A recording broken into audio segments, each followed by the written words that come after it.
You've probably run into this problem before. You planted peppers. The plant seems to be growing well. The leaves are green, the stem is strong, the plant looks healthy. But time passes, and the harvest is almost non-existent. 1 or 2 peppers on a huge plant. Flowers appear and then fall off. Tiny fruits seem to form, but some stop growing, and the plant just keeps pushing out leaves like everything is fine. And that's the most frustrating part. Because it feels like I'm doing everything right. Why are there so few peppers? The truth is, a pepper plant can look healthy while still receiving all the wrong signals. It might be sitting in cold soil. It might be planted too close to other plants. It might be getting too much nitrogen. It might be going through watering swings, too dry, then too wet. And in the end, the plant chooses survival or leaf growth instead of fruit production. In this video, I'll show you what actually prevents peppers from producing well, how to fix it, and how to help the plant focus on fruit instead of leaves. And watch until the end, because at the end there's a natural feeding method made from something most people simply throw away. It becomes especially useful when the pepper plant is already flowering and starting to set fruit. If you use it at the right moment, it helps shift the plant toward production. Let's start from the very beginning, where the pepper plant grows. A lot of people think peppers love sun, so the more direct sunlight, the better. But that's not always true. Peppers really do need a lot of light. Without enough light, the plant becomes weak, stretched out, and produces very little fruit. But if it sits under harsh direct sun all day, especially in hot climates, the plant starts getting stressed. The leaves may wilt in the middle of the day. The flowers may fall off. And sometimes, the fruit develops pale, sun-scald spots. The best situation is when the pepper gets strong morning sun and some light protection during the hottest part of the day, from nearby plants, shade cloth, a fence, or filtered shade. So the goal isn't just put it in the sun. The goal is to give it light without overheating. And right after sunlight comes the second mistake, spacing. When seedlings are still small, it's tempting to plant more bushes in one bed. It feels like you'll get a bigger harvest that way. But peppers grow fast. At first, the plants just touch leaves. Then the inside of the planting becomes humid and crowded. Air stops moving properly between the plants. Light can't reach the lower branches, and the plants begin competing. Instead of putting energy into fruit, they fight for space. Usually, it's best to leave about 12 to 18 inches between pepper plants. But there's one interesting trick. Sometimes people plant 2 peppers together in almost the same hole. They grow side by side, lightly supporting each other and shading the soil a bit. But the important thing is not turning the bed into a jungle. If you plant peppers in pairs, then the spacing should be left between the pairs. 1 pair of plants, then open space, then another pair. Otherwise, instead of a productive garden bed, you end up with a green wall without airflow or light. Now we move to the thing that often ruins the entire start. Peppers do not like cold soil. Not just cold air, specifically cold soil. You can wait for a warm day, transplant your seedlings, and think everything is fine. But if the nights are still cool and the soil hasn't warmed up, the pepper plant will just sit there, almost without movement. And the entire future harvest gets delayed. It's better to plant peppers slightly later into warm soil than earlier, and then spend 2 weeks watching them sit still. If spring weather is unstable, you can warm the bed ahead of time by covering it with black material, plastic film, or row cover fabric for several days. And if the seedlings are already in the ground while nights are still cold, it's better to protect them overnight with row cover fabric, bottles, or small hoops. In peppers like a gentle start. If they spend too long cold and stalled in the beginning, it becomes harder for them to produce a good harvest later. And here it's important not to make another mistake. Peppers are not tomatoes. Tomatoes are often planted deeper so they can grow extra roots. With peppers, it's better not to do that. Teen peppers should be planted at roughly the same depth they were growing in their container. If you bury the stem too deeply, the plant may take much longer to recover, especially in cool soil.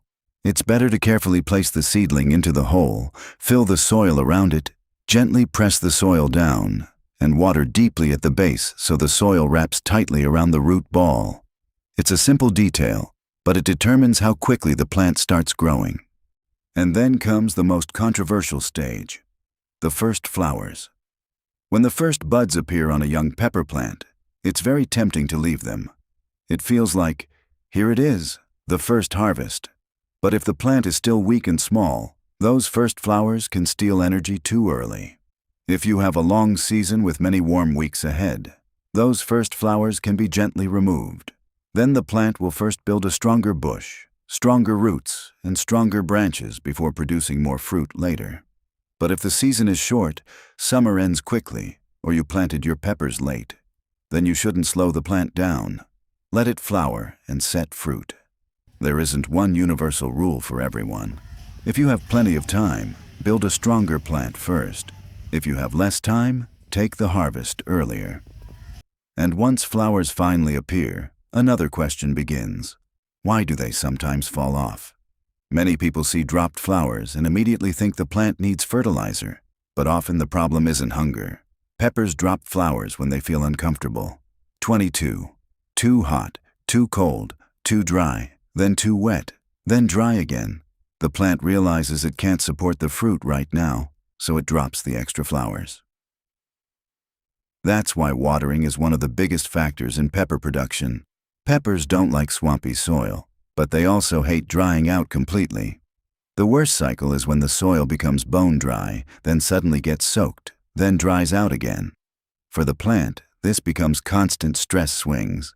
And during those swings, the plant stops focusing on fruit. It focuses on survival.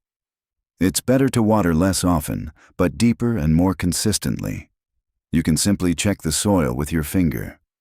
If the top 2 to 3 centimeters are already dry, but deeper down the soil is still slightly moist, you can wait a bit longer. If it's dry deeper down, then it's time to water. It's best to water at the base of the plant, not on the leaves. The water should move downward so the roots grow deeper. And to stop moisture from evaporating too quickly, it's best to cover the soil around the peppers with mulch, straw, dry grass, compost, or chopped leaves. Mulch does two things at once. It holds moisture and protects the roots from overheating. And once moisture becomes more stable, peppers hold flowers and fruit much better. Now we move to one of the most common reasons why the plant looks beautiful but produces very few peppers, nitrogen. In the beginning, nitrogen is important. It helps the plant build leaves, stems, and overall size. But if you keep giving large amounts of nitrogen after the plant has already grown and started flowering, the pepper receives the wrong signal.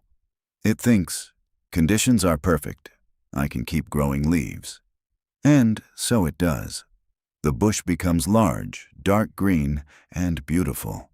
But the fruit production stays low. If you see exactly this situation, a huge green plant with almost no peppers, it's time to stop heavy nitrogen feeding. Stop giving manure tea, strong weed teas, or growth fertilizers. Once flowers appear, the feeding should shift toward flowering, fruit set, and fruit development. And this is where the natural feeding method made from something people usually throw away comes in: banana peels. Most people eat the banana and immediately throw the peel into the trash.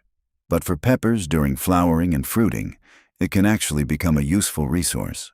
Not magic, not a miracle overnight. Just a gentle source of potassium support. Potassium helps the plant regulate water, support flowering, and fill out fruit. And most importantly, it doesn't push the plant into leaf growth the way excess nitrogen does. The safest method is not burying fresh banana peels directly under the roots, because fresh peels can attract gnats, ants, mold, and create extra problems. It's better to make an infusion. Take the peel from 1 or 2 bananas, cut it into small pieces, pour water over it, leave it for 24 to 48 hours, then strain it. Before watering, Dilute the infusion with water at roughly a 1:3 ratio, and water not on completely dry soil, but on soil that is already slightly moist. This way the roots don't receive a harsh shock, and the nutrients spread more gently. Using this infusion once every 2 to 3 weeks during flowering and fruiting is enough. And only once the plant is ready to set fruit does this kind of feeding start making real sense. If you use it too early, it won't fix the main problem. But if you use it at the right time, it becomes part of the system. But even if you've achieved good fruit set, there's still one simple mistake that can cost you part of the harvest. 30 pepper plants can break under their own weight. At first, the bush looks sturdy. The stem stands upright. The leaves are thick and healthy. But once the fruits become heavy, the branches begin leaning, especially on larger varieties. Sometimes a branch breaks right when the peppers are almost fully grown. That's why it's better to install support before the plant starts collapsing. A small stake beside the plant and a soft tie around the main stem are often enough. And if you plant 2 peppers together, they help support each other slightly. But support stakes still help protect the harvest. Now let's talk about pests. This part isn't the most pleasant, but it's very important. Aphids most often appear on young growing tips. If you catch them early, sometimes a strong stream of water is enough to wash them off. Spider mites love heat and dry conditions. The leaves become dull, tiny dots appear, and eventually fine webbing may show up. Leaf miners leave pale winding lines inside the leaves. The important thing is not waiting until the entire plant is damaged. It's much better to regularly inspect the undersides of leaves, the tops of the plants, and the young shoots. Heavily damaged leaves can be removed so the plant doesn't waste energy on them and so the problem doesn't spread further. A healthy, unstressed pepper plant handles problems much better. And now, the final secret. Sometimes, to get more peppers, you actually should not spoil the plant too much. It sounds strange, but if peppers constantly receive perfect conditions, too much water, too much feeding, too much care, they may continue focusing on leaf growth. Because for the plant, growing feels comfortable. But you don't need the biggest plant, you need the biggest harvest. Once the plant is established, flowering, and beginning to set fruit, you don't need to constantly push it into growth anymore. Don't water every single day, just in case. Don't feed it every week. Don't overload it with nitrogen. Allow the top layer of soil to dry slightly between waterings, but don't let the leaves wilt completely. This is not about stressing the plant to death. It's about balance. The pepper plant needs to understand. It's time not just to grow, but to produce fruit. And when you put everything together, the system becomes simple. Warm soil, correct sunlight, proper spacing, deep but stable watering, mulch, less nitrogen after flowering, potassium support from banana peels, support stakes, and a little control without overfeeding. And then the pepper plant starts working completely differently. Not just growing leaves, but holding flowers, filling fruit, and producing a much bigger harvest. 42. If you currently have huge pepper bushes but very few peppers, don't rush to blame the variety. Check the system. Where is the plant growing? Are the plants too crowded? Was the soil too cold during planting? Does the watering constantly swing? Is there too much nitrogen? And is the plant getting support at the moment it begins flowering? Pepper plants do not always ask for more care. Sometimes they ask for the right care at the right time. Write in the comments, does your pepper plant grow more leaves, or is it already producing fruit? And if you try the banana feeding during flowering, come back later and tell me whether your harvest changed.